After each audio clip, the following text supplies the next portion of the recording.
and welcome to my suburban homestead in the good old state of Washington. I'm here today to show you what's growing in my garden at the end of March. If you've never seen my garden before, our backyard garden is on a big hill. It enables us to have a great view, but for gardening it's not quite ideal. So we built these, well, we didn't build them, we had them built for us. We had these terraces built out of these retaining walls, and it's given us quite a bit of growing space. And behind me, this is the cottage garden. You can see those daffodils are popping. Last year, this area was primarily just ornamentals as well as our blueberry bushes. But this year, I decided that I'm gonna go on an onion binge, and I'm putting onions pretty much everywhere they'll fit. So I've got some onions in this area. Let me give you a look. In the back there is a blueberry bush behind the daffodils, and I've got a few onions that are hanging out back there. Everything in this cottage garden is looking beautiful. All sorts of different flowering plants to attract all the beneficial pollinators. It's just looking gorgeous. The peonies are starting to pop out. We've got a lot of beautiful things in here. There's garlic in here. There's more onions in the back. So back there, along the edge of the rock wall, are onions throughout. Up these trellises, I grew tomatoes last year, and they actually ended up growing up and into this cottage garden area.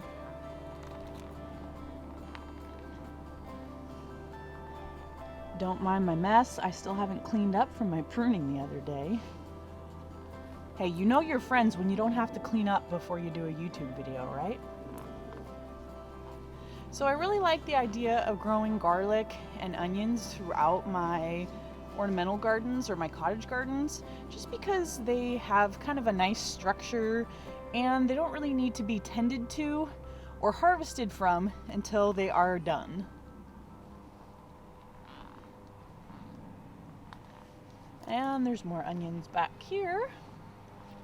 Then if we're kind of turn around here, this side has really not been, we wanted to put a retaining wall over here, but we really haven't developed it much.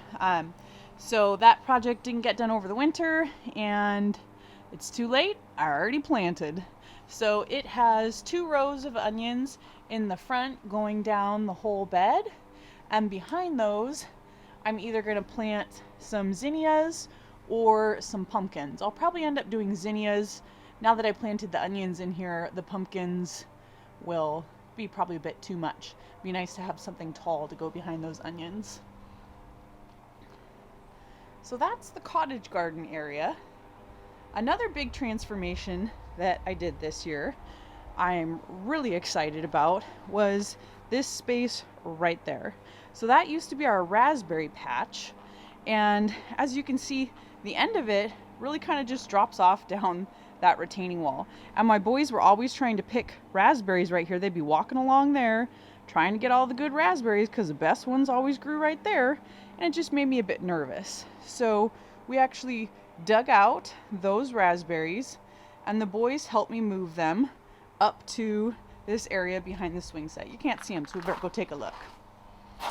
So the new raspberry patch is all along this fence here, and the boys helped me dig the holes in the rain. They're troopers. I also told them I'd pay them for every hole they dug, so that helped. So I've got 3 different varieties of raspberries. A gal I met from Instagram gave me these canes here. These are actually a white raspberry. I'm so excited. I've never seen a white raspberry before, so that'll be really nice. And then I have 2 different varieties of raspberries from my older patch that I separated out and kind of gave them more space and let the runners have a little bit more room to run. I'm going to come through here and put down cardboard and add some mulch to make that a nicely mulched area underneath the raspberries. So raspberries were moved, and now we have a potato patch. I haven't grown potatoes in quite some time, but I got them all planted, and we've got about 4 different varieties here in the patch. Something I could use some advice on, if you happen to have any, is how to mulch potatoes, how to mulch the soil so I can prevent weeds and retain moisture, but I still need to keep hilling them. So the troughs are where the potatoes are planted, and that soil I'm going to use to hill them over until I kind of run out of soil. And then I was planning on just mulching over that. So that's my current plan. I'm thinking of using straw and kind of doing a little bit of the Ruth Stout method, where you put your potatoes down and instead of hilling them over with soil, you just hill them over with straw and the potatoes grow in that. But I'm going to be hilling them over with soil for the first, maybe it'll be like 6 to 8 inches total, and then after that I think I'll be adding on the straw. However, we've had some bad experience with straw having seeds in it and growing a lot of grass, but I guess I'll just kind of address that if it becomes a problem. But if you've ever got any other tips for mulching your potato beds, I'd love to hear it. I thought about using wood chips. I was wondering if that would help, but I think they might need something a little fluffier than wood chips. So next to the potato bed, we've got our strawberry bed, which really needs some TLC. The runners need to be kind of relocated, and you can see they are spreading down here. Some of our original plants have died. They just did not get enough water last year, so need to get to that pretty quick. All right, let's take a walk down the stairs.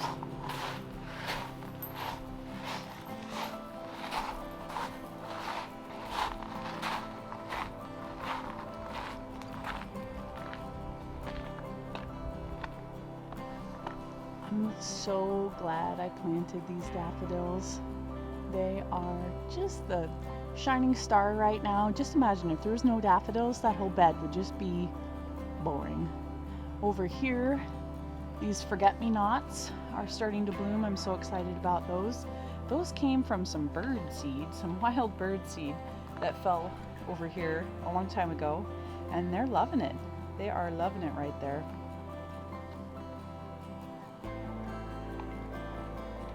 So over the winter, I bought these Hacksnicks Easy Tunnels. So Hacksnicks is the brand, and I am so glad I bought them. We get a lot of wind right here. The Puget Sound is down right over there, so the wind just comes whipping right up this hill, and everything just gets blasted. We had a super windy day a couple days ago, and I'm going to show you some clips of what that was like. So right now, those 2 cauliflower are just getting whipped around by the wind, and that's what it's like in the fall as well.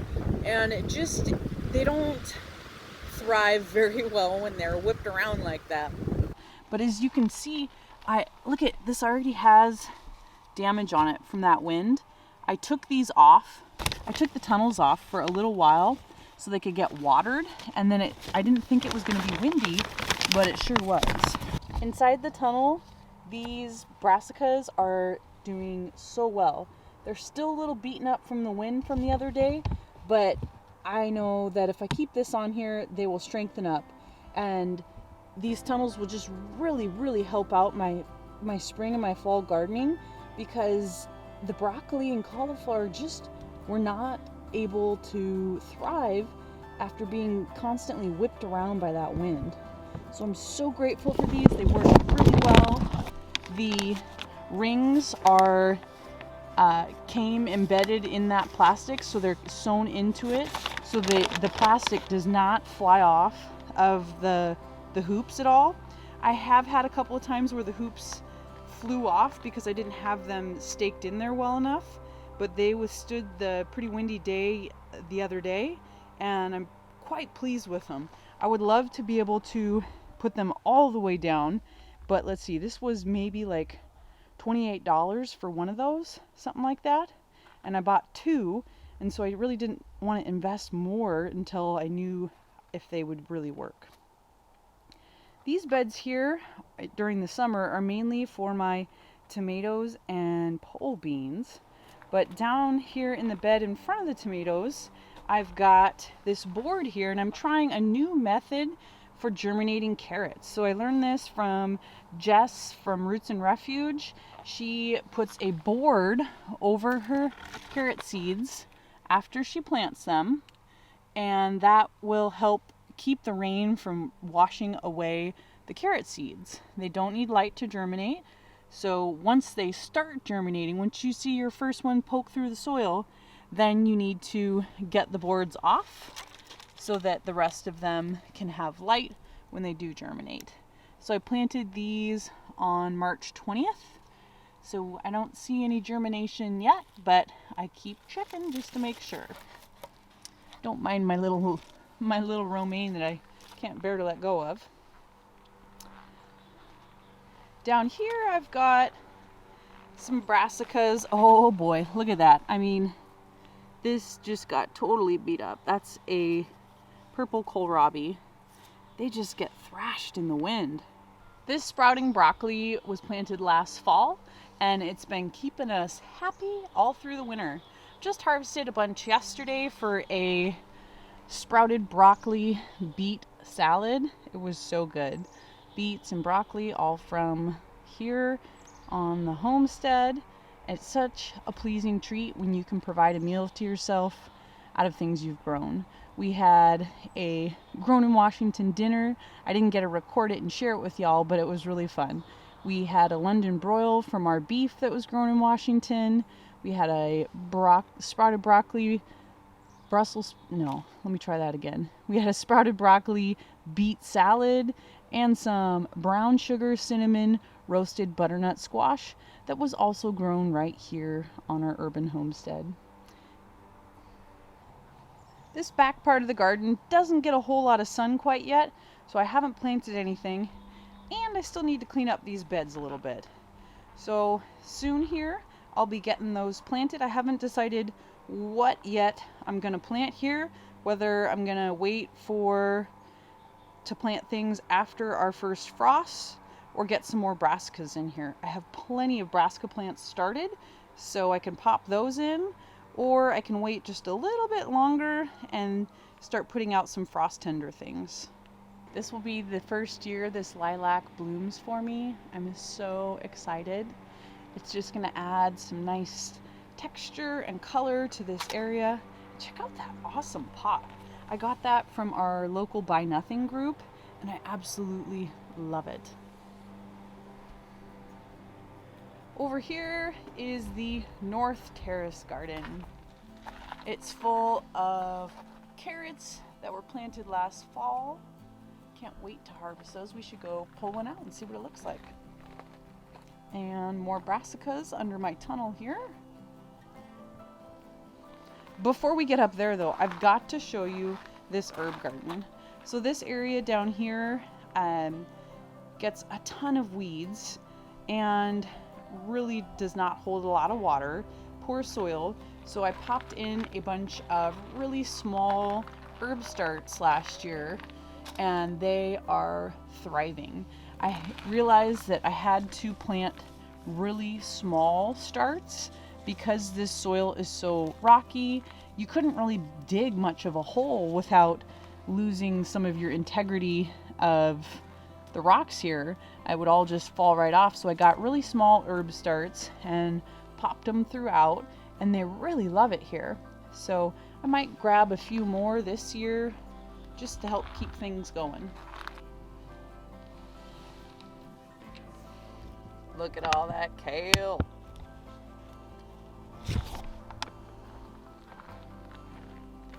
These are all fall planted brassicas in here as well. It's just about time to say goodbye to them. I really am excited. I'm letting this broccoli bloom so that the bees can have it. And I'm excited for the little bit of color that it will bring. You could totally eat this if you wanted to. I'm just choosing to leave this one for the bees and for the color that it'll bring. One thing I really love about our yard is that we've got this community park right behind us, and there's a nice walking trail, so I always get to watch people just out there enjoying themselves and say hello. It's definitely time to harvest some of these radishes. I don't know about you, but I sure don't grow pretty radishes. That is not something that I could sell. Not that I sell my produce, but look at that. Let's get some more of these harvested. These I planted, I think in like December. It was definitely a like random spur of the moment, let's just give it a shot kind of thing, and it worked. These beets were also sown in the fall. Their greens are looking beautiful. I didn't even bring anything to harvest this with. Pretty standard for me, but those radishes are ready to go. I better get to them before the other little critters get to them. These beets have not started bulbing up at all, so they're gonna be a while in there. And my pride over here, I've got 2 golden beets that I think are gonna turn out. I've really struggled to get golden beets to germinate and grow successfully, so it'll be exciting to at least have 2, I suppose. All right, y'all, let's get in these carrots and see what we've got. So what I'm doing to check my carrots is I'm just kind of poking my finger in the soil to feel for the shoulder of the carrot to see if there's anything that has really developed. And they're all feeling pretty straight. So what that has me thinking is that they still have some more development to go and are going to be a pretty small carrot if I pick them like that. Okay, I'm going to pick this one because it feels like it's getting a little woody. All right. Behind all these carrots are some snap peas that I grew from seed in the house and transplanted them out a few weeks ago. I've also planted seeds in between those, so there'll be a nice succession of peas throughout the spring. And I will say, I'm super glad that these carrots are here because they've been a bit of a windbreak for these poor little peas that have been just getting blown around. These ones down here have less carrots covering them, so they've had less protection. They still look pretty good though. But these ones down here are much more protected. Well, that one, the protection didn't quite help. He's blown over. Get you trellising up there. So soon I'm gonna be having peas coming out my eyeballs. This summer I'm gonna be growing some determinate tomatoes in this area. I've got a few new varieties to try that are inside under my grow lights. I'll also be growing my computers. Definitely not growing any of those. I will be growing my cucumbers over here in this area as well. And then, like I said earlier, down on that other trellis that's a bit taller will be my indeterminate tomatoes and my pole beans. You can see our trellis is leaning a little bit. I gotta get up there and fix that up a bit. I know there's not a lot growing outside my gardens right now, but it is still early in the 2021 growing season. But I know that inside my house there are a ton of plants growing, and I can't wait to show them all to you. My next episode, I'm going to show you what I have growing underneath all my grow lights and things I've already transitioned outside onto my deck. Soon, this garden's going to be full of food and life and beauty, and I can't wait to share it with you.